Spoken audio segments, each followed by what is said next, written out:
একই ভিডিওতে পেয়ে যাচ্ছেন আপনারা কেক বেস এবং কেক ডেকোরেশনের ভিডিও। তো এই কেকটা কিন্তু আমি আমার মেয়ের জন্য বানিয়েছিলাম আর রংপুর নিয়ে গিয়েছিলাম তার বান্ধবীদের জন্য। তো এই কেকটা আমি কিভাবে বেস তৈরি করলাম এবং ডেকোরেশন করলাম সেটাই শেয়ার করব। হ্যালো এভরিওয়ান, আসসালামু আলাইকুম। ওয়েলকাম জানাচ্ছি আমার নতুন আরও একটা রেসিপিতে। তো ফার্স্টেই লাগবে এখানে হাফ কাপ ময়দা নিয়েছি আর নিয়েছি 1/4 কাপের মতো কোকো পাউডার, হাফ চামচের মতো দিয়েছি বেকিং পাউডার আর 1 চিমটি দিয়েছি বেকিং সোডা আর সামান্য একটু লবণ দিয়ে শুকনো উপকরণগুলো এখন সুন্দরভাবে চেলে নেব। এই চেলে নেওয়াটা কিন্তু খুব বেশি জরুরি। প্রথমেই চেষ্টা করবেন এভাবে চেলে নিতে। সবগুলো উপকরণ যদি চেলে নেওয়া হয় তাহলে কিন্তু পরবর্তীতে কেক ডেকোরেশন করতে অনেক বেশি সুবিধা হয়। চেলে নেওয়ার পর তারপরে আমি সবগুলো উপকরণ এভাবে মিশিয়ে নিলাম। আর এখানে স্বাভাবিক তাপমাত্রায় থাকা 4টা ডিম নিয়েছি আর 4টা ডিমের কুসুমও আমি আলাদা করে নেব।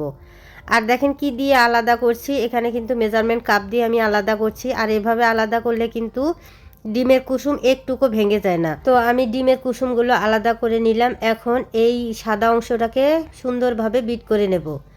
একটা বিটারের সাহায্যে মিডিয়াম স্পিডে রেখে কিন্তু আমি বিট করছি। আর যখন সাদা সাদা ফেনার মতো হয়ে আসবে তখন দিয়ে দেবো এখানে হাফ কাপ উঁচু করে চিনি।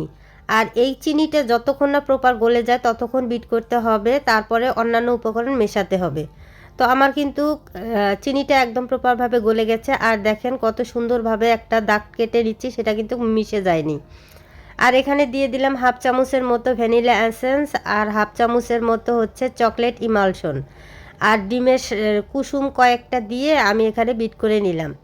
তো আমার কিন্তু প্রপারভাবে বিট করা হয়ে গেছে। এখন যে উপকরণগুলো আমি চেলে রেখেছিলাম সেটা একটা বিটারের কাঁটা দিয়ে কিন্তু এভাবেই আমি মিশিয়ে নিচ্ছি। তো এই কাজটা খুবই সাবধানে করতে হবে, আস্তে আস্তে মিশিয়ে নিতে হবে। আর মিশিয়ে নেওয়া শেষ। এখন একটা মোল্ড নিয়ে কাগজ বিছিয়ে আমি জাস্ট ঢেলে দিলাম। অপর পাশে আমি একটা সিলভারের হাঁড়ি নিয়ে প্রিহিট গরম করে নিয়েছি 5 মিনিটের মতো। তারপরে কেকের মোল্ডটা রেখে দিলাম। তারপরে কিন্তু আমার এই যে 30 মিনিটের মতো বেক করার পরে আমার কিন্তু হয়ে গেছে। আর এখানে আমি ক্রিমটাও বিট করে নিচ্ছি। এই ফাঁকে ক্রিমটা সুন্দর মতো দেখেন কত সুন্দরভাবে বিট হয়ে গেছে। এখন আমি চকলেট গানাশ রেডি করে নেব।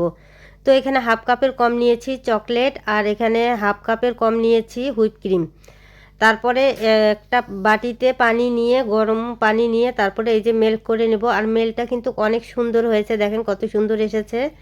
আর এর ফাঁকে আমার কেকটাও কিন্তু ঠান্ডা হয়ে এসেছে। এখন আমি কেকটাকে স্লাইস করে 2 ভাগে করে নেব। যেহেতু টিফিন বাটিতে আমি কেকটা তৈরি করব সেই জন্য আর কি 2 ভাগে ভাগ করে নিলাম। আর টিফিন বাটি দিয়ে এখন মাপ দিয়ে নেব কতটুকু আমার লাগে। তো মেপে নিয়ে কিন্তু আমি কেটে নিয়েছি। এখন এই 2 পিসই আমি নেব। আর এখানে নিয়েছি দুধের মধ্যে দিয়ে দিলাম চকলেট গানাশ দিয়ে ভালো মতো মিক্স করে নিলাম।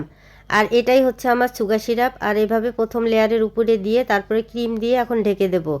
আর এভাবেই কিন্তু আমি পুরো কাজটাই করে নিয়েছিলাম। আর দেখেন আমার কিন্তু ক্রিমটা দেওয়া শেষ। এখন দিয়ে দেব উপরে চকলেট গানাশ দিয়ে আবার চামচের সাহায্যে সুন্দরভাবে চারপাশে ছড়িয়ে দেব।